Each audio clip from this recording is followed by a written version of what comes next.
aujourd'hui, ce qu'il faut bien comprendre, donc, c'est qu'on est rentré dans le processus du projet de loi finance. À l'instant où on se parle, il n'y a strictement rien de définitif, on ne sait rien. Maintenant, qu'est-ce qu'il se joue? On a des députés qui souhaitent la mise en place du statut du bailleur privé, qui harmoniserait, simplifierait et donnerait de l'incitation fiscale pour tous les investisseurs. Donc harmoniserait le régime foncier, la location nue avec le régime meublé. Ça inciterait les investisseurs, ça faciliterait la création de nouveaux logements, donc potentiellement ça aurait un impact pour baisser le niveau de loyer, et ça inciterait également la rénovation.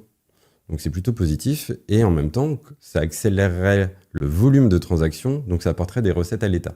Donc pour moi, ce régime, ce statut, la création du statut du bailleur privé est quelque chose d'hyper intéressant. Maintenant, ce qui se joue, c'est qu'on a eu le gouvernement qui a proposé, on va dire, une version un petit peu allégée dans un amendement de ce statut du bailleur avec un amortissement plutôt à hauteur de 2%. Ça ne serait pas catastrophique parce qu'on serait sur une durée de 20 ans. Nous, par exemple, aujourd'hui, dans les investissements que nous faisons pour nos clients, en regardant un petit peu, on était sur un volume d'amortissement autour des 2,6%, mais sur une période de 30 ans. Donc au final, on aurait toujours un intérêt très important en investissant.